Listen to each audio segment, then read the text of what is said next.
All right, welcome back. Another episode of our IB History Revision series. As I said in the last one, I realized that we're definitely in revision series. Hopefully, you've started to review for your IB exam on your own time. But if you haven't or are struggling, I'm hoping this series is helpful. So building off of last episode, right? We're talking about Cold War for SL content, and we're focusing in on the question about Cold War crises, right? Um, I really like to prepare for this question. I feel like it's a super common one on the IB exam, and it's really easy, in my opinion, to prepare for and to possibly write. So I wanted to build off last episode where we talked about the first Berlin crisis. If you haven't seen that video yet, I think it was pretty solid. Definitely go back and take a look. But we're building on it for our kind of second one, right? They're always going to ask you about two crises, and it's probably going to come in like a compare and contrast type of format. We're covering two geographic regions by talking about Berlin in Europe and now Cuba in the Americas, right, in the Western Hemisphere. All right, I went back too far. So again, this is the one about the Cuban Missile Crisis. Let's get into it. Here we go. All right. So, number one most important thing to know about the Cuban Missile Crisis is where Cuba is geographically, right? So I put this map here for you guys to kind of signify what the threat is, right? Why this is a crisis to begin with, and it's because Cuba is 90 miles off the coast of Florida, right? So now let's get into it from this picture, right? This one shows a map of the world where we're going to split the capitalist world and the communist world into two parts, right? So if you look, clearly, hopefully not new news to anybody, got a lot of red here, got a lot of communist in kind of this part of the map, got a lot of blue over here, got a lot of blue over here. All right, that represents the capitalist world. This right here is a problem, okay? This right here is a problem. The Soviets were used to having so much blue around it, so much blue in their hemisphere, so much blue right next to their border.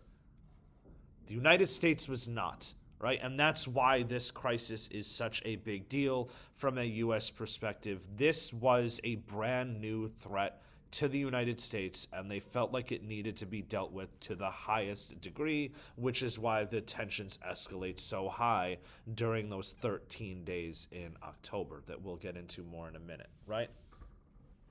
A little bit of context for you, right? So again, just trying to drill a little bit deeper into what I was just talking about.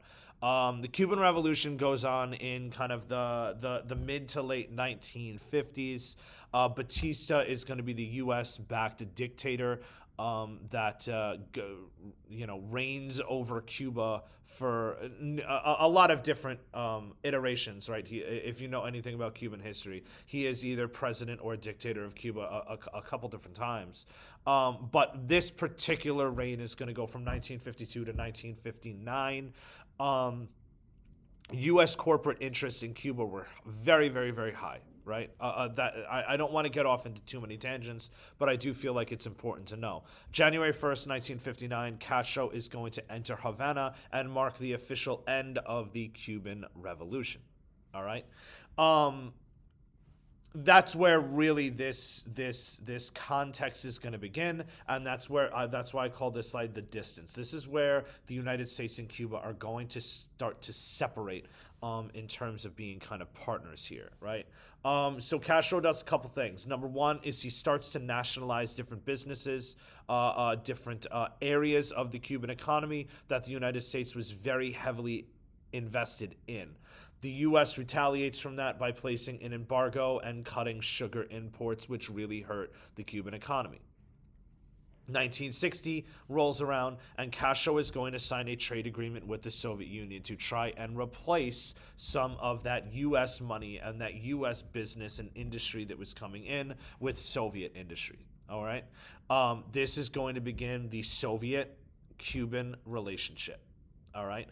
Things are really going to spark when Castro starts nationalizing the oil refineries in Cuba. That's a really big deal. Tensions are going to get a lot higher because of the nationalization of the oil industry. All right.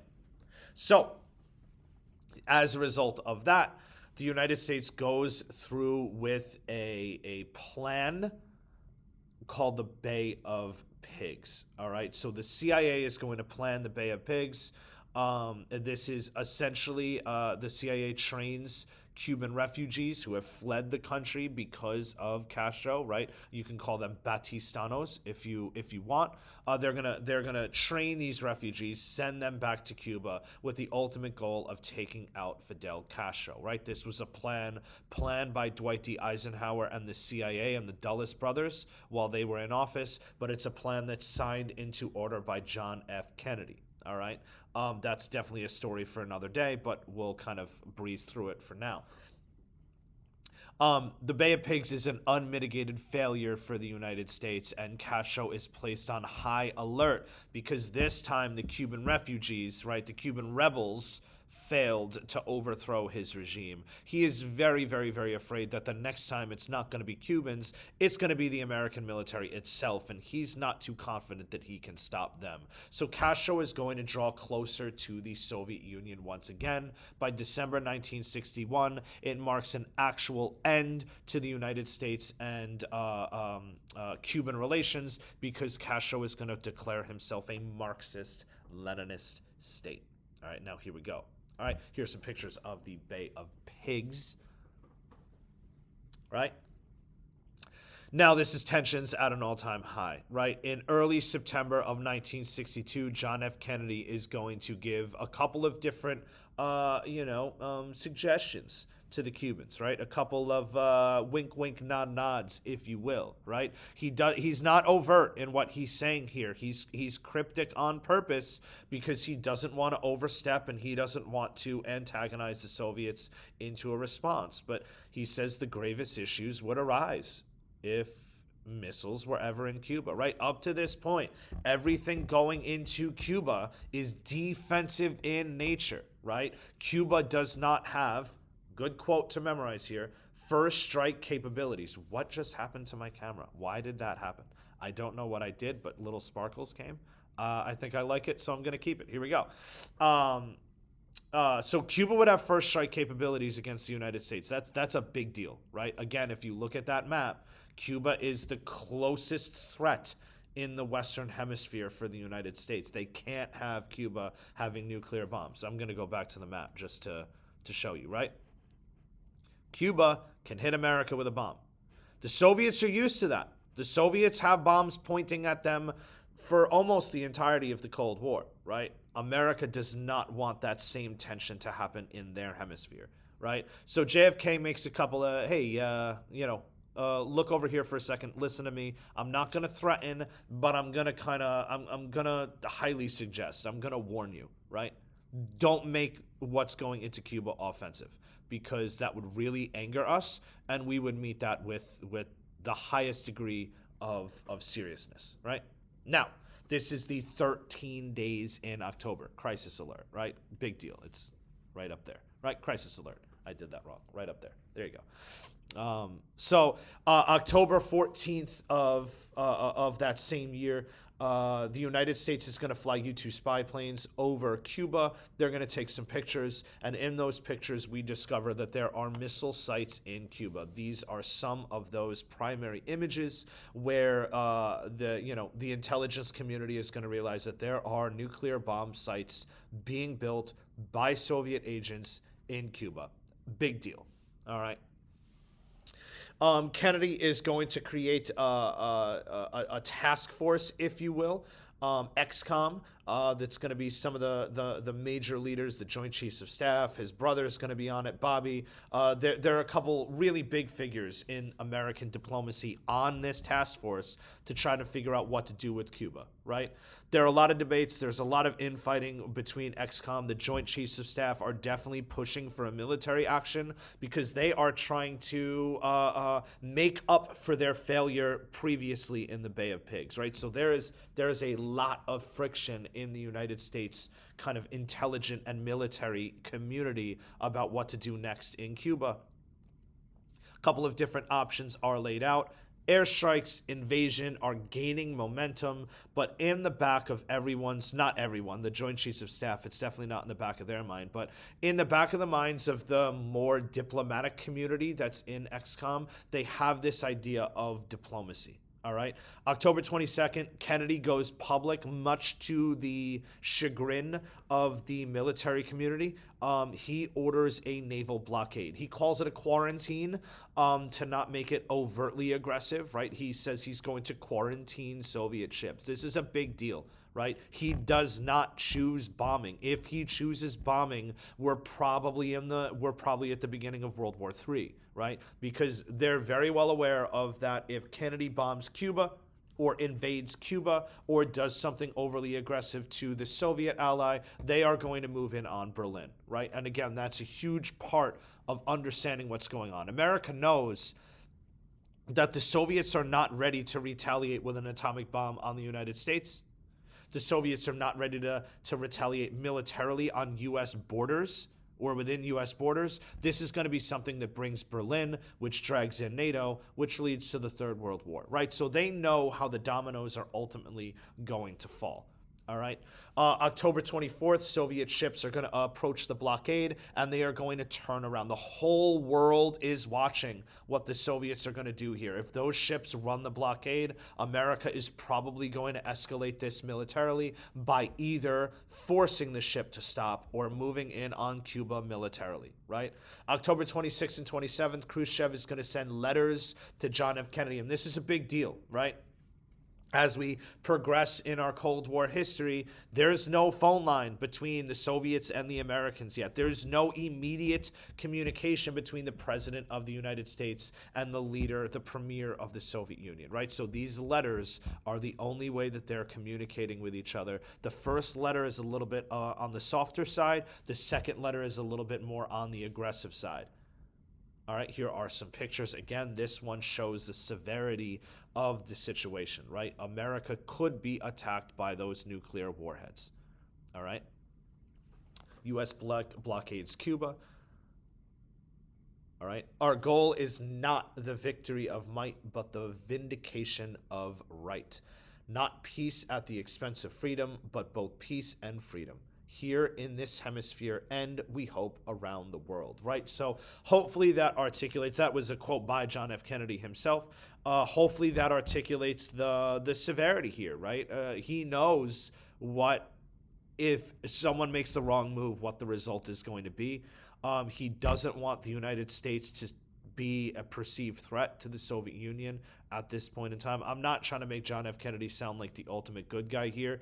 Revisionist historians will claim that John F. Kennedy should have never went public with this, and that escalated the tensions higher than it probably should have been. However, he does know the seriousness of it. He doesn't want war to break out, and he is trying to push for peace with the Soviets. All right? The crisis, the resolution. Right, here's the resolution of the Cuban Missile Crisis. Kennedy is able to get through back channel communications a letter back to, or a response back to Khrushchev, in which they agree to cease hostility. All right. Number one, Nikita Khrushchev is going to agree to remove all the missiles from Cuba. And this is something that's agreed upon publicly. The world hears that the Soviets back down. That is a key to understanding this response. All right. John F. Kennedy publicly is going to promise the United States would never move in on Cuba now or in the future. That's what the United States agrees to publicly. So publicly, Khrushchev looks like he took the bigger L than Kennedy did, right? Privately, the Americans agree that they would withdraw their missiles from Turkey. So the most imminent threat to the Soviet Union in terms of, medium-range ballistic missiles, nuclear bombs, nuclear warheads, the Americans would break those down in the coming months behind the scenes, right? They're not going to outwardly say that they had them there, and they're not going to outwardly say that they took them down, right? So again, the perception of the world is that Nikita Khrushchev took a little bit of an L here, even though in reality it's a tie. All right. The short-term effects. No nuclear war. We're all still here, right? If this escalated to the highest extent of escalation, it probably would have been a nuclear apocalypse. A thermonuclear war would have broken out. World War III would have broken out, and I would not be making this video, and you guys would not be learning about it. Hotline is going to be set up, right? This is a telephone communication between the Kremlin and the United States, so they have a more easy, if tensions are soaring, they can call each other and work things out and not have to go through back channel communications.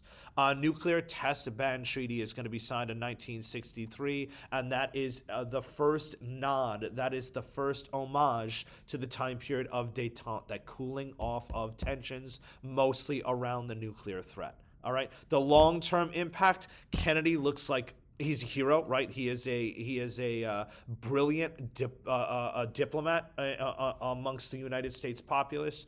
Khrushchev is eventually going to be ousted, right? The Soviets are not happy with the public versus private agreement there and the fact that they look like they took an L, and they are going to replace Khrushchev and that softer touch of Khrushchev, that de-Stalinization that Khrushchev kind of led with Brezhnev, who's next to come, and that's going to be kind of like the re-Stalinization of the Soviet Union to a great extent. All right. Hopefully this video helped. The Cuban Missile Crisis, I think it's a really easy second crisis to bring into it. It covers you in terms of geographic regions because obviously it is the Americas, and you have your European one from the first video. If you haven't watched that yet, please watch. I'm gonna do the YouTube thing, the call to action, if you will.